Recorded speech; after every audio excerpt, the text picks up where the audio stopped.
오늘은 로마서 12장 15절부터 21절까지의 말씀을 본문으로 한마음이라는 제목의 말씀 증거하도록 하겠습니다.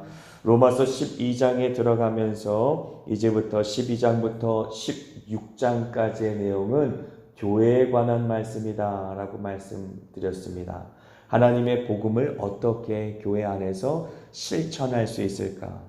그래서 로마서 12장 1절의 말씀부터는 예배에 대해서 우리에게 말씀하시지 않았습니까? 바로 하나님께 온전히 드릴 수 있는 영적 예배 말입니다. 12장 1절 말씀 같이 또 읽어보겠습니다. 그러므로 형제들아 내가 하나님의 모든 자비하심으로 너희를 권하노니 너희 몸을 하나님이 기뻐하시는 거룩한 산 제물로 드리라. 이는 너희가 드릴 영적 예배니라 라고 말하고 있는 것이지요. 그래서 우리의 삶을 통해 우리의 육체, 몸을 통하여 하나님께서는 영광 받으신다. 그러므로 우리 내면의 은밀한 하나님과의 모든 신실한 교제는 우리의 삶을 통해 드러나고 또 드려진다 라고 말씀을 드렸어요. 그 말은 우리의 외적인 변화가 하나님의 복음의 증거가 된다. 우리의 삶의 변화는 하나님께서 영광 가운데 받으시고 이 땅 가운데는 예수 그리스도가 살아계심을 또 예수 그리스도로 말미암아 복음의 능력이 나타남을 우리의 변화된 삶을 통해 증거한다라고 하는 것입니다. 그러나 12장 5절에는 또 이런 말씀이 있습니다. 같이 읽습니다. 이와 같이 우리 많은 사람이 그리스도 안에서 한 몸이 되어 서로 지체가 되었느니라. 아멘. 그래서 신앙생활은 결코 혼자 할 수 없다라고 말씀을 드렸습니다. 이와 같이 우리 많은 사람이 그리스도 안에서 한 몸이 되어 서로 지체가 되었다라고 말하는 것이죠. 개인적으로도 우리의 몸의 변화, 몸의 성화, 예수 그리스도를 닮아가는 모습으로 말미암아 복음의 능력을 드러내는 삶을 살아야 하지만 그 개개인이 모인 교회 공동체 안에 우리는 지체로 부름을 받아 그리스도 예수의 한 몸으로 지음을 받는다. 이게 또 몸이 등장하죠. 그래서 12장 1절의 말씀에 보니까 너희 몸을 하나님이 기뻐하시는 거룩한 산 제물로 드리라 라고 말하였는데 이 몸이 우리 개인적인 육신을 말하는 것일 수도 있지만 이 땅 가운데 예수 그리스도의 몸 바로 교회를 통하여 하나님께서는 영광 받으신다라는 말씀 또한 되겠습니다. 그래서 교회의 영광스러운 그 거룩한 모습, 이 땅 가운데 예수 그리스도를 증거하는 모습, 무엇보다 복음의 능력으로 말미암아 이 땅에 살아가는 사람들이 변화된 모습으로 말미암아 세상도 흠모하는 그러한 공동체가 교회라고 이제 많은 사람들이 바라볼 때 교회 사람들은 뭔가 다르구나. 예수 믿는 사람들은 뭔가 다르구나. 세상 사람들이 바라볼 때도 저기 교회 공동체에 속한 사람들은 뭔가 세상 사람들과는 다르다라는 인식을 통하여서 그 변화된 몸을 통하여서 하나님께서는 거룩한 영적인 예배, 산 제사로 하나님께서는 영광 받으신다라고 하는 것입니다. 그러므로 개인적인 성화, 개인적인 복음의 능력의 경험으로 말미암은 변화뿐만 아니라 교회 공동체, 그 모든 개개인이 그리스도인들이 지체가 된 그리스도 예수의 몸을 이룬 그 공동체의 거룩한 모습을 통해 하나님께서는 영적인 예배를 또한 받으신다라는 사실을 우리는 알 수가 있는 것이지요. 그래서 지난 시간 제가 뭐라고 말씀드렸냐면 성경의 말씀을 근거로 하여서 하나님께서는 우리의 몸의 변화를 통해 하나님께서 영광 받으실 때에 몸의 변화의 가장 중심은 어디라고 말씀드렸어요? 마음이라고 말씀드렸습니다. 몸이 변화되기 위해서는 마음이 변화되어야 몸이 변화될 수 있고 또 마음이 변화될 수 있기 위해서는 그 변화의 시작점 역시는 생각이라고 말씀을 드렸어요.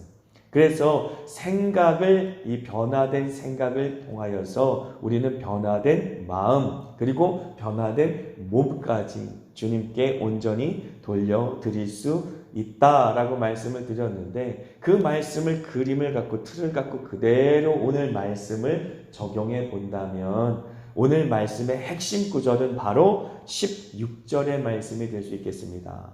16절 상반절 한번 같이 읽습니다. 시작. 서로 마음을 같이 하며. 우리가 어떻게 교회 공동체 그리고 한마음 교회라고 하는 예수 그리스도의 한 몸을 이뤄갈 때에 한 몸을 어떻게 거룩하게 이뤄갈 수 있을까? 라는 그 핵심된 구절은 바로 서로 마음을 같이 한다라는 그 구절 가운데서 찾을 수 있다라는 것이죠. 이 땅 가운데 살아가면서 서로 마음을 같이 한다라는 것은 굉장히 어려운 일입니다. 각기 살아온 환경도 다르고 배경도 다르고 배움도 다르고 가진 물질도 다르고 그 모든 것이 다른데 이제 한 공동체가 되었다는 이유만으로 서로 같은 마음을 갖는다라는 것은 결코 쉽지 않다라고 하는 것이지요. 우리가 결혼 생활을 통해서도 그것은 증명됩니다. 분명히 사랑해서 결혼했는데 두 사람이 한 마음이 되는 것도 평생의 과업입니다. 그러므로 서로 마음을 같이 하며 이란 말씀 자체를 어느 한순간만 적용할 말씀이다 라고 생각하면 안 되고, 우리가 교회 공동체 안에서 함께 지어져 가고 함께 이어져 가는 모든 평생의 과정 속에 우리가 평생 마음속에 간직하고 이뤄가야 될 사명이다 라는 사실을 이해하면 좋겠습니다. 한 마음이 된다라고 하는 것은 끊임없는 내적인 갈등 속에 하나님 안에서 우리 자신을 온전히 십자가에 못 박혀 죽게 하고 오직 예수가 우리 안에서 살아나시도록 그렇게 예수의 생명으로 살고자 하는 내 안의 옛사람의 죽음과 새 사람의 살아남이 날마다 경험되지 않고는 결코 가능한 일이 아니기 때문에 그렇습니다. 그래서 서로 마음을 같이 하며 라는 이 말씀을 가지고 오늘 본문의 네 가지의 중요한 한 마음이 될 수 있는 네 가지의 내용을 살펴보도록 하겠습니다. 첫 번째는 공감하라 라고 하는 것이지요. 한 마음이 되기 위해서는 공감해야 되는 것입니다. 15절 같이 읽습니다. 즐거워하는 자들과 함께 즐거워하고 우는 자들과 함께 울라 라고 말하는 것이죠. 이것은 그냥 단순하게 즐거운 사람들과 함께 그냥 즐거워만 하고 우는 사람들과 함께 우는 그런 감정적인 공감만을 이야기하고 있는 것이 아닙니다. 이제 영적인 공동체로 우리가 하나가 되었으니 서로 간에 그 모든 형편과 상황 속에 공감할 수 있는 사람이 되어야 된다라고 하는 것이지요. 이제 한국 사회에 MZ세대가 등장했다라고 이야기합니다. MZ세대들의 이 특징 중에 하나라고 한다면 공감 능력이 떨어지는 것이. 어렸을 때부터 핸드폰을 보고 어렸을 때부터 게임에 이제 빠져 있고 그러다 보니까 사람을 봐도 눈을 맞추지 않고 다른 사람이 어떤 생각을 하는지 그 사람의 생각에 관심이 없고 마주 앉아도 카페 가보셨어요? 젊은 사람들 데이트를 하면 서로 마주 앉아는 있는데 핸드폰으로 서로 딴 거를 해요. 음식을 찍고 자기를 찍고 SNS를 하면서 계속해서 자기의 그 영역 속에 지금 바로 앞에 사람이 있는데도 이 앞에 있는 사람에게 집중 못하고 이 앞에 있지 않은 가상 공간에 있는 사람들과 소통하는 모습을 봅니다. 끊임없이 카톡을 하고 끊임없이 SNS에 자기 사진을 올리면서 분명히 앞에 사람이 있는데도 그 사람의 공감을 못해요. 그것이 바로 MZ세대의 특징이다라고 하는데, 저희 아들도 이제 아프리카에서 4년 동안 있다가 한국에 왔더니 아빠 한국 애들이 이상해. 한국 애들이 이상해. 라는 얘기를 참 많이 해요. 그러니까 얘기가 안 된다는 거예요. 사회성이 떨어지니까 공감 능력이 떨어지고 분명히 사람과 사람이 만났는데 그 사람과 사람 가운데 나눠져야 될 정도 없고요. 그 어떤 공감도 이루어지지 않는 모습을 통하여서 이 세대가 참으로 어렵게 가고 있다라는 것을 우리는 알 수 있습니다. 그래서 공감하라, 즐거워하는 자들과 함께 즐거워하고 우는 자들과 함께 울라는 이 말씀이 우리들뿐만 아니라 우리 다음 세대들에게도 잘 적용되어야 될 텐데 참 걱정입니다. 근데 이 마지막 세대에 우리가 과거에는 듣지 못했던 그러한 단어들이 이제 많이 이 세대에 나오고 있는데 혹시 들어보셨는지 모르겠어요. 나르시스트라는 말, 소시오패스라는 말, 사이코패스라고 하는 말. 이 모든 말들의 특징이 뭐냐면 사회적 능력이 떨어지고 공감하지 못하는 사람들을 이야기합니다. 유독 이 마지막 때가 되었을 때 공감 능력이 떨어지는 사람들이 세상 가운데 많이 나타난다. 그런 말미암아 사람이 사람을 힘들게 하고 괴롭히고 따돌리고 그리고 이 육적인 폭행뿐만 아니라 사회 관계 속에서도 끊임없는 폭행이 일어나고 있는 것이 이 마지막 때다라고 하는 것을 알 수 있죠. 심지어 가정 안에서도 따돌림과 외로움과 소외됨은 이 예외가 아닙니다. 그런데 가정에서뿐만 아니라 교회 속에서도 이러한 일들이 일어날 수 있다라고 하는 것이죠. 끼리끼리 있는 사람은 있는 사람끼리, 배운 사람은 배운 사람끼리 그렇게 자기의 마음에 맞는 사람들끼리 당을 짓는 일들이 교회 안에서도 있을 수 있다라고 하는 것입니다. 하지만 한 마음이 되기 위해서는 공감해야 하는 것이지요. 나르시스트라는 말은 자기애가 강한 사람입니다. 자기 중심적인 사람이죠. 그래서 타인을 공감하지 못하고 끊임없이 공동체에 해를 끼치는 사람인데 자기가 잘못해놓고 혹은 자기가 구성해놓은 그 공동체, 자기 사람들로 인해서 공동체를 어려움에 빠지게 해놓고도 공동체가 어려운 것을 모르는 사람이에요. 소시오패스도 그렇고 사이코패스도 마찬가지입니다. 그런데 교회 안에도 말세가 되면 그런 사람들이 많아진다라고 하는 것이지요. 분명히 자기로 인해 또 자기가 자기 편을 만드는 그렇게 당지은 사람들을 인하여서 교회가 힘들고 지체들이 병들고 신음하고 아픈데도 그것을 공감하지 못하고 끊임없이 공동체를 아프게 하는 거죠. 찌르고 악한 말로 또 가시돋친 말로 그렇게 힘들게 하는데도 자기가 그렇게 힘들게 한 것을 몰라요. 그래서 결국은 나중에 공동체가 병들고 힘들어 하는데도 이제 어떻게 보면 그러한 사람들의 악한 행실로 인하여서 교회 공동체가 무너지는 일들이 있다라는 사실입니다. 그게 마지막 때에 우리가 감당해내야 되는 교회의 씨름이에요. 자, 빌립보서 2장 5절로 7절까지의 말씀은 우리에게 큰 교훈이 되는 말씀입니다. 같이 한번 읽습니다. 너희 안에 이 마음을 품으라. 곧 그리스도 예수의 마음이니 그는 근본 하나님의 본체시나 하나님과 동등됨을 취할 것으로 여기지 아니하시고 오히려 자기를 비워 종의 형체를 가지사 사람들과 같이 되셨고 사람의 모양으로 나타나사 자기를 낮추시고 죽기까지 복종하셨으니 곧 십자가에 죽으심이라까지. 그래서 예수 그리스도께서 이 땅 가운데 오셔서 보여주신 것은 자기를 비우시는 것이었습니다. 자기를 낮추시는 것이었습니다. 하나님 자신이었음에도 불구하고 종의 형체, 바로 우리와 똑같은 모습을 갖고 이 땅 가운데 오셨을 뿐만 아니라 겸손함으로 우리가 죽어야 될 그 십자가의 자리에서 예수님께서 대신 죽으심으로 말미암아 우리의 그 모든 죄를 사하여 주시고 또 예수 그리스도의 겸손한 마음과 한 마음이 된 모든 사람들을 하나의 공동체로 이뤄 가시는 것이지요. 그래서 한 마음이 될 수 있는 유일한 길, 그 길은 바로 예수 그리스도의 마음을 본받는 것입니다.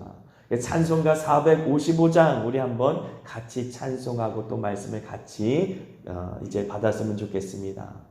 주님의 마음을 본받는 자, 그 마음의 평강이 찾아오면 험악한 세상을 이기림이 하늘로부터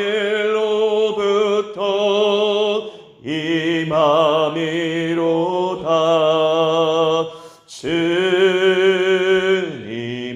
마음 본받아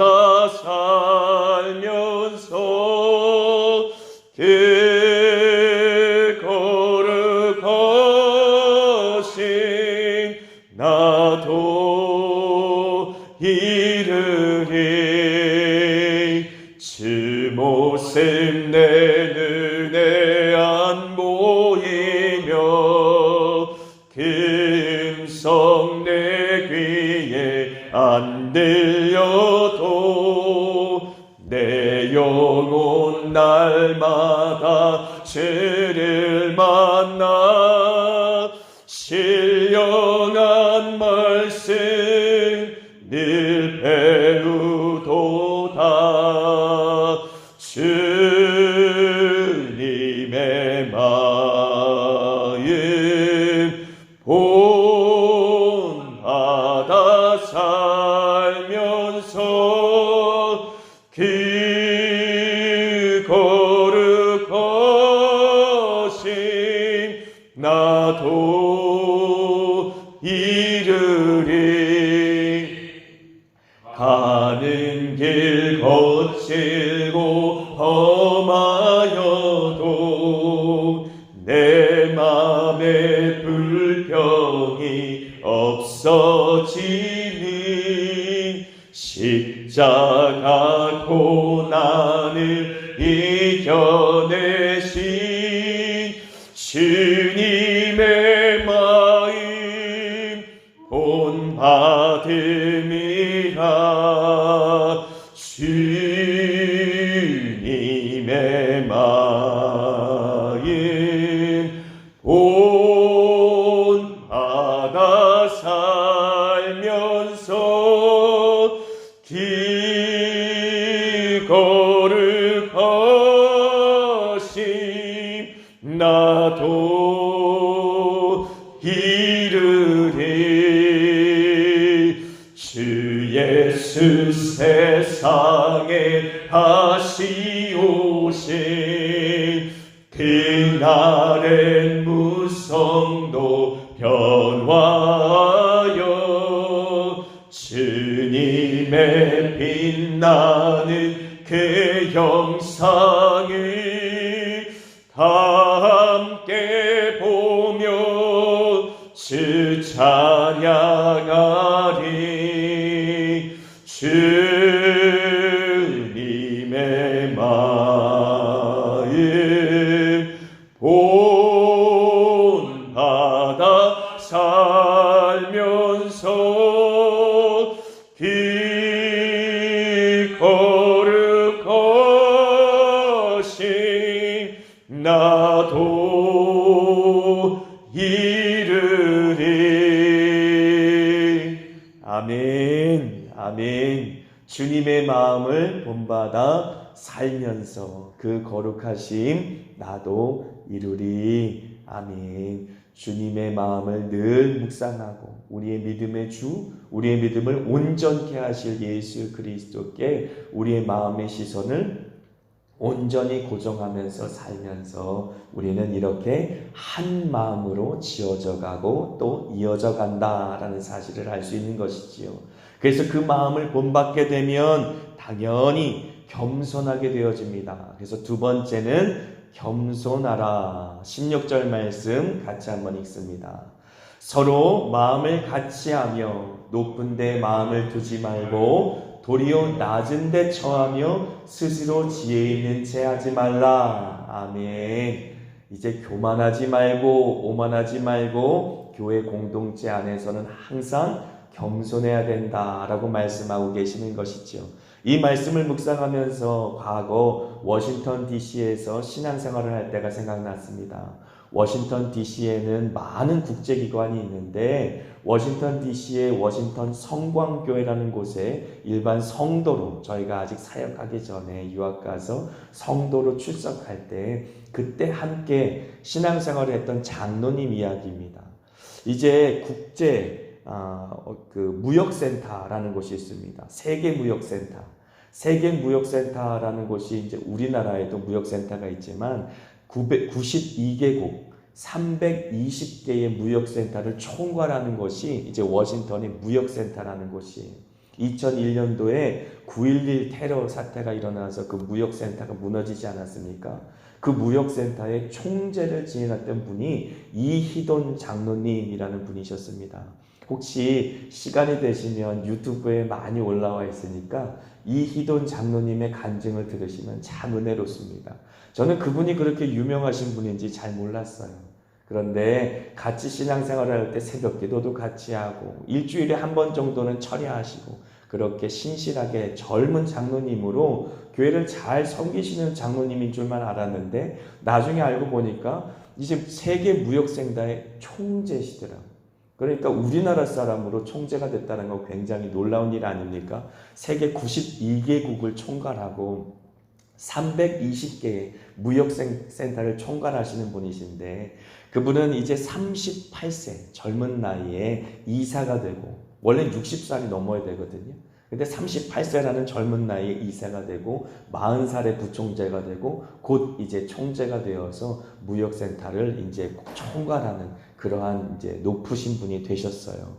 그런데 그분의 스케줄을 보면은요, 15분 단위로 스케줄이 있어요.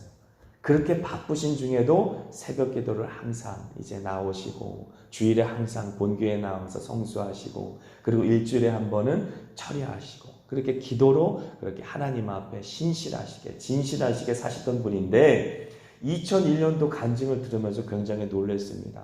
2001년도 9월 11일 그렇게 테러가 있었을 때 이 장로님이 원래 그 시간에 110층에서 회의가 있었대요.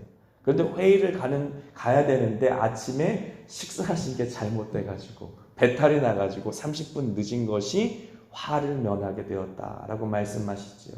특별히 그때 비행기가 와서 충돌한 77층은 이제 총재가 있었던 사무실이 있었던 곳이에요. 그러니까 하나님께서 보호하셔서 총재님을 이제 장로님을 어떻게 보면 구하시고 남은 사명을 감당케 하셨는데 젊으신 나이에 소천하셨지만 그래서 이 땅에 계시진 않지만 60살이라고 되는 그 짧은 일기를 하나님 앞에 참 믿음으로 아름답게 다니엘처럼 살아갔던 분이심을 기억합니다. 그런데 교회에서는 참으로 겸손하여서 그분이 있는지 없는지도 잘 모르고 저희는 잘 몰랐어요. 교회가 그렇게 크지도 않는데 그분이 그렇게 높으신 분이고 유명한 분인지도 모를 만큼 이제 허리를 굽혀 이 뜰에 있는 휴지를 주우시고 그렇게 성도들을 섬기던 그런 분이셨습니다. 서로 마음을 같이하며 높은 데 마음을 두지 말고 도리어 낮은 데 처하며 스스로 지혜 있는 채 하지 말라라고 말씀하시는데 이렇게 겸손함으로 예수를 닮은 마음의 그 신앙으로 우리가 한 마음이 될 수 있다라고 하는 것이죠. 세 번째는 선을 행하라 라는 것입니다. 17절과 21절 같이 한번 읽습니다. 아무에게도 악을 악으로 갚지 말고 모든 사람 앞에서 선한 일을 도모하라. 악에게 지지 말고 선으로 악을 이기라 라고 말하고 있는 것이지요. 이 말씀을 보면 우리가 교회 안에서도 열심히 싸워야 될 것이다 라고 생각이 드는데 가만히 보면 선한 일을 도모하라 라고 말하며 악을 악으로 갚지 말라고 해요. 그러면 무조건 참으라는 말인가? 라고 생각할 수도 있어요. 그런데 그 말이 아니라 악에게 지지 말고 선으로 또 악을 이기라 라고 말해요. 이게 무슨 말인가? 이 두 말이 서로 상충하지 않은가? 악을 악으로 갚지 말라는 말씀이 있는데 어떻게 또 악에게 지지 말고 선으로 악을 이길 수 있는가라는 생각이 들 수 있으실 것입니다. 그런데 이 말씀을 우리 몸에 한번 적용해 보지요. 우리는 하루에도 굉장히 여러 가지의 병원균이 우리 몸 안으로 들어옵니다. 코를 통해 입을 통해 여러 가지 이제 외적인 요인들을 통해 여러 가지 병원균들이 우리 몸속에 침범해요. 그런데 우리의 면역력이 강하면 어떻게 되죠? 그 모든 병원균을 이겨냅니다. 그래서 백혈구를 생각하시면 좋을 것 같아요. 제가 이민교회에서도 경험한 사실인데요. 이민교회는 특별히 이 교회 자체를 사회 공동체로 인식하는 분들이 많습니다. 그래서 신앙이 없는데도 불구하고 교회에 나와서 내가 이민사회에서 성공하려면 교회에서 사람들과 교제해야 되고 그렇게 이제 사회생활을 교회에서 잘해야 내가 성공할 수 있다는 생각을 가지고 교회 출석하시는 분들이 많아요. 그러니 신앙이 없는 사람들의 비율이 늘어가면 어떻게 되겠습니까? 결국 교회는 하나님께서 원하시는 방향으로 갈 수가 없는 것이지요. 교회가 분열하고 깨지고 목회자들을 쫓아내고 이러한 일들이 이미 교회에서 수다하게 일어나는 이유는 다른 것이 아닙니다. 믿음이 없는 사람들이 교회에 많게 되면, 다수가 되어지기 시작하면 교회는 항상 시끄러워진다라는 사실을 알 수 있죠.